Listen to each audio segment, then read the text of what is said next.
Avinda starter.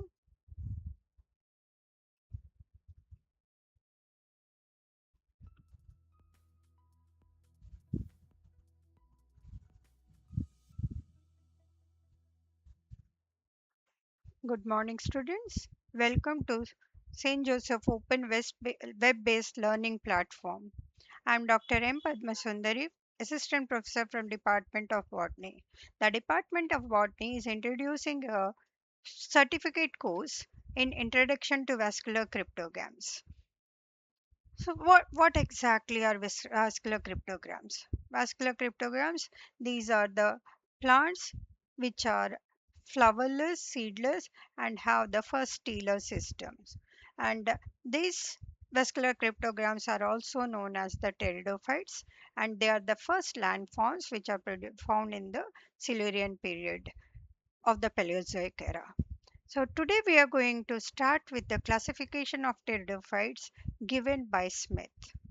Smith, a prominent botanist and phycologist whose lifespan started, he was born on 6 January 1885 and his life lived till 11 July 1959. He has published books on freshwater algae of the United States, the marine algae of the Monterey Peninsula, and the two volumes of cryptogamic botany. He was recruited to Stanford University in 23 and in 25 he became professor of the botany. Dr. Smith became to Hopkins as a professor of botany in 1925 and he worked for the next 25 years in the Hopkins University. He retired in 1950 but remained scientifically active until he died in 1959.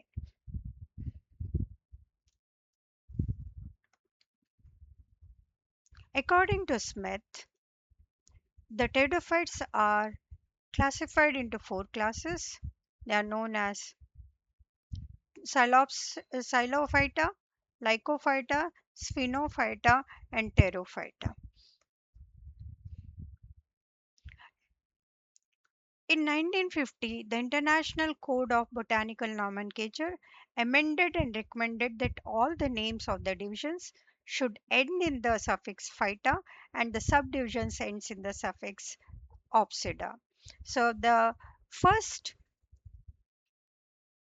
class is known as the Xylophyta, and these are the oldest known lands inhabiting plants. They are rootless, rhizoids are present, mostly homosporous, and plants are fossils like Rhynia and Xylohomeophyton. If you see this class Psilopsida, the plant body is rootless, sporophyte, differentiated into subterranean rhizome and aerial erect shoot. Branching is dichotomous in both subterranean rhizome and aerial shoots. Rhizoids born on the rhizome absorb water and nutrient from the soil. Leaves often absent or if present, they are spirally arranged scale-like or leaf-like appendages. The vascular tissues are primitive type, that is simple cylindrical protostele with annular or spiral cell. Protostele is a condition where the central cylinder is made up of xylem surrounded by the phloem. In this, pith is absent. Secondary growth is absent in Psilopsida.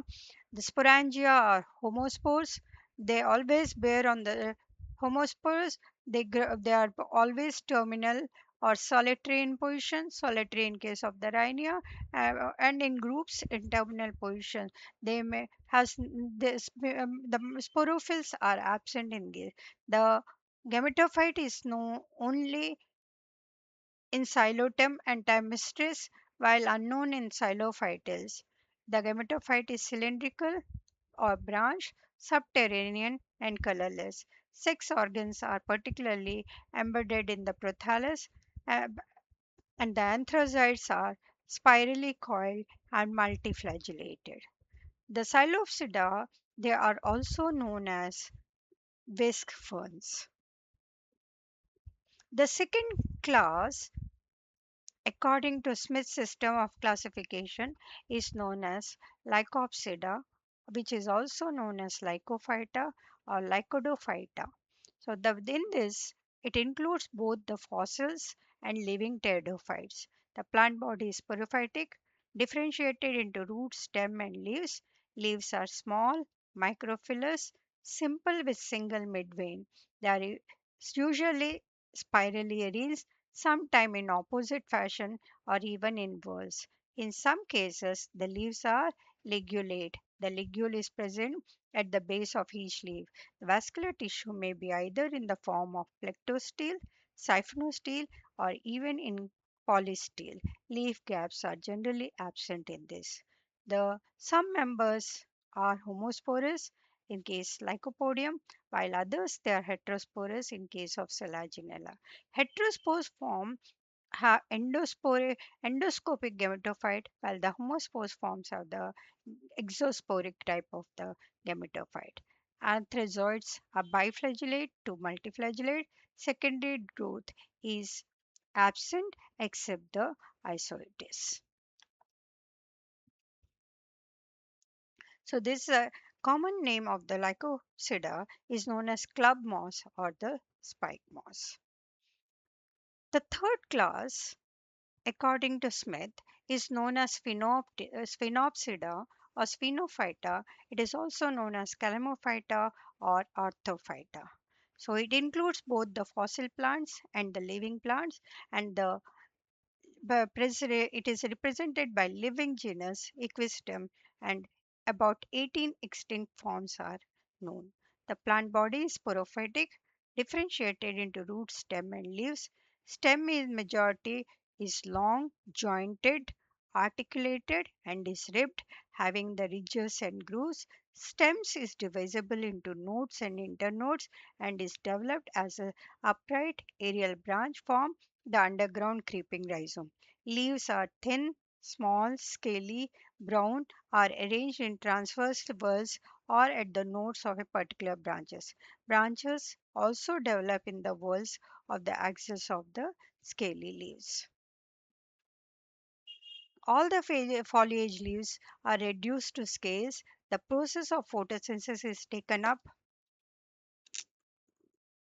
by the stem and hence it becomes green.